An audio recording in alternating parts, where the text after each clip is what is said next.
So in your TED Talk, you said that we only see like a small part of what's on the internet. So we're just wondering, like, what is it that we can't see? Well, that's the question.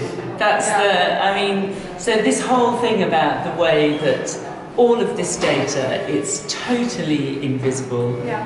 We don't know what it is. We don't know what data about us is just out there. Yeah. And, making this visible, finding out what information about us is out in the world and being used in ways we don't know and don't understand.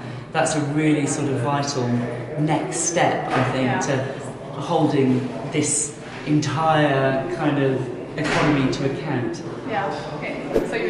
So here in Sweden, should we be scared?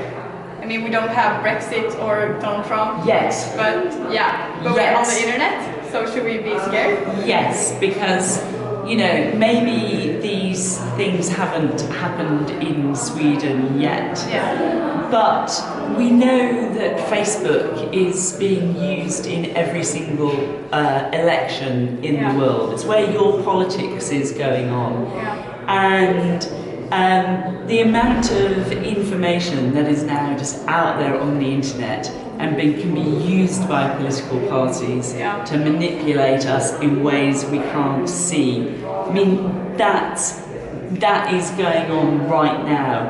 And so, the other example I can give you is, so in Britain, in the last election, 1/3 of political advertisements that were being shown in the weeks running up to the election were being placed by organisations.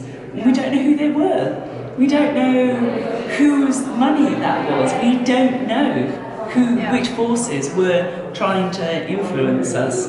And that's because, these Facebook, it's just this sort of black box where anybody can do anything. And that's as true in Sweden as it is anywhere else. So, although it hasn't happened yet, you are vulnerable, and it almost certainly, to some degree, will start happening here. Yeah, because I think people our age, we're not on Facebook. I bet you're on WhatsApp. Yeah, WhatsApp, YouTube. I bet you're on Instagram. Yeah, Instagram, Snapchat. Is it there as well? So, WhatsApp and Instagram are both owned by Facebook. Yeah. So when we talk about Facebook, we're also absolutely talking about Instagram and WhatsApp. It's all part of the same thing. Yeah. And then YouTube is part of Google. So that's the other big company. So this is all of the channels that you're using to talk to your friends. Yeah. This is all information that you're giving to these companies. Yeah. And these companies, for them, information is power, and information is money. It's where it's where their things come from. So although it may, for you, it's just a free service. It's this expression which is that if it's free, you're the product. Yeah. And that is certainly true of all those things that you're using. Instagram, we know is being used in very much the same way as Facebook to manipulate people in all sorts of different ways. Yeah. So you can say like this is all over the internet. You can't like avoid it. Well, let's just say, so what it used to be. So when I started using the internet, which just isn't that long ago, the internet was just this open space. It was like public space. It was like a public square. But now what's happened is these two companies, really, Google and Facebook, they've taken over like great swathes of the internet. Yeah. So all of the places where you go now, like YouTube and Instagram and Facebook, and using WhatsApp, the same company, this is private space. It's owned by these private companies, and because of that, they have this inordinate amount of power and also this inordinate amount of information from us.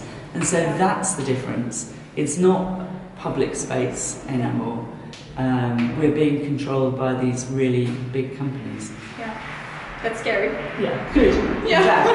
That's excellent. I'm so pleased you said that. So, like influencers and YouTubers, Yeah. do they have, because some of them like post their entire lives on YouTube. Yeah. So what's the danger in that? Well, it's an extreme, basically, I think it's kind of interesting, isn't it? Because maybe you or I, we look at those people and go, they're so crazy, why would you put your whole life on the internet? Yeah. Are you mad? But actually, we are also putting our whole life on the internet. Yeah. We just don't realise. We're just leaving these little crumbs of data around. Yeah. We think that's, you can't tell anything from that, the fact that I've liked a post. Yeah. But actually the whole thing is that these companies, they harvest up all of those crumbs and then they build a like influencer type image out of us. And it may not even be accurate. Yeah. They may have an idea of us that's false. Yeah. But nonetheless, they have that and they use that, and it affects all sorts of things. So it affects whether you can buy a car, potentially, because they'll sell that information to a finance company. And also, I don't really like the look of her. I think she's a bit risky. I don't like the fact that she also does pole dancing. I mean, I'm sort of, exaggerating, but this is all part, and it's very much going to be part of the future. Yeah. This stuff we just gave away is it's being gathered and it's being used, and the fact that we don't know how it's being gathered and used is really the problem. Yeah. So how does it look like in the future? I mean, they have so much information about us. Yeah. So where does it lead? So the thing that I just said, there's all sorts of, you can come up with all sorts of science fiction scenarios, but you really don't need to. You just need to look at what is going on in China. Okay. So in China, it's really interesting. They have social profiling, and it means that you can't open a bank account unless you have a good score. So they combine all these different scores. Like, I'm a good citizen. Do you pay your taxes on time? Do you put your rubbish out on time? Then they gather those bits of information, and it affects whether you can get into like school or university. Yeah. But it's that there's a sort of centralised knowledge database about you. And then what the other thing they're doing with that is they are using that information against an entire people, an entire population. Yeah. So in northwest China, they're imprisoning people, and they can do that because they have all this information about them. Yeah. So it's an authoritarian surveillance superstate, and we are already kind of halfway there. And at the moment, in Sweden, you have a government you trust, and it's been fairly elected. Yeah. But what happens? Maybe in 15 years' time there isn't a government that you like. Maybe the Nazis have got into power, and now they have all this information on you. And you think about that, about the way they could use that. Just like the way that you can look at an influencer and you know that person, and you know how you could get to them. Yeah. Like that is what they can kind of do to you. Yeah. Okay. So is there anything we can do? Because they have so much information.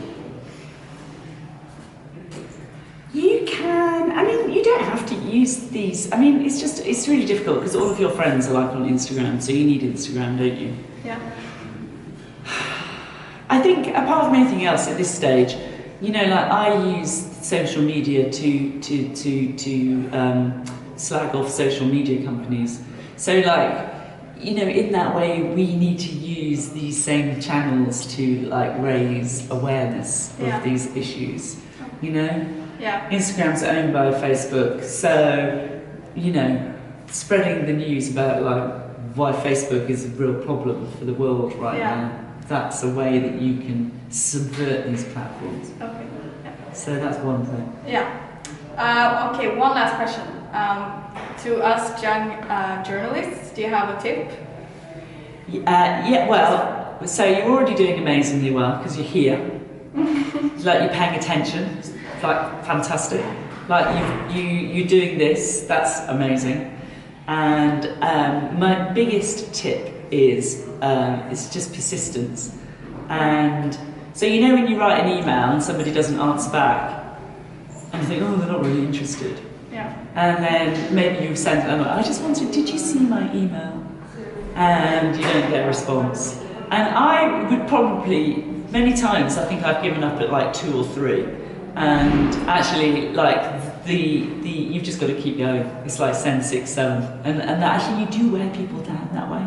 That's one thing you can get through that way. But also just that thing, that persistence in that not giving up when a story becomes difficult. Yeah. And actually, that's using that as the challenge. Like, right then, I've definitely got to get this out. Yeah. So I really think persistence is like a really, really key thing. Yeah. But anyway, congratulations on the well done and good luck, because we need more journalists. Yeah, we're here. Yeah. So that's great. So I'm really pleased. Thank you so much. Bravo. Well done to you.